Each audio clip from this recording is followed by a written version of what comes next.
Chères auditrices, chers auditeurs de d'Idée Africa, bienvenue encore une fois autour de nos moments d'échange, de commentaires, d'analyse critique des 8 volumes de l'histoire générale de l'Afrique. J'intitule ce troisième podcast Histoire de l'histoire de l'Afrique, les catégories générales des sources.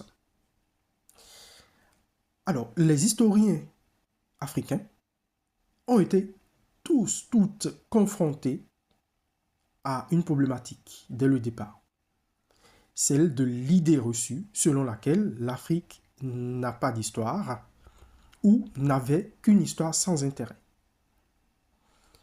Alors, un contre-argument valable à cet égard était l'affirmation de l'existence des royaumes et des vastes empires africains dont l'histoire politique s'apparentait à celle de l'Europe, à celle des empires et des royaumes de l'Europe à cette même période. Les sources existent et sont consultables. Vous pourriez y déceler plusieurs informations utiles.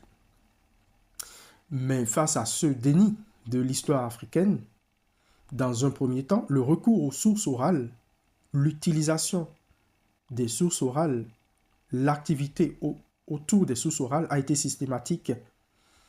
Ainsi, selon P.D. Curtin, on peut distinguer une période dans cet effort d'utilisation, d'accessibilité aux sources orales, une première période qui va de 1890 à 1914, où une génération d'administrateurs lettrés, donc africains, au service des puissances coloniales, avait commencé à archiver, à mettre de côté, à conserver des traditions orales d'importance historique.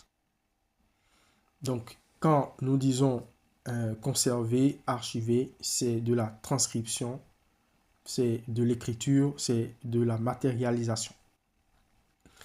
Et une deuxième période de 1959 à 1970, où, cette fois-ci, on assiste à une volonté de construire une méthodologie objective pour l'utilisation de ces sources orales. Et d'ailleurs, The Oral Tradition, A Study in Historical Methodology de Jane Vansina affiche bien cette volonté et cette ambition.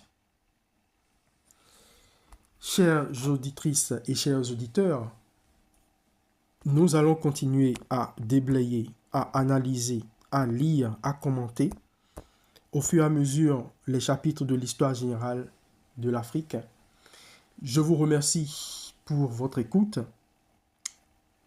Retrouvons-nous la prochaine fois autour de notre 4e podcast. Et d'ici là, je vous souhaite une excellente journée avec et en compagnie des 8 volumes de l'histoire générale de l'Afrique. À bientôt. Merci.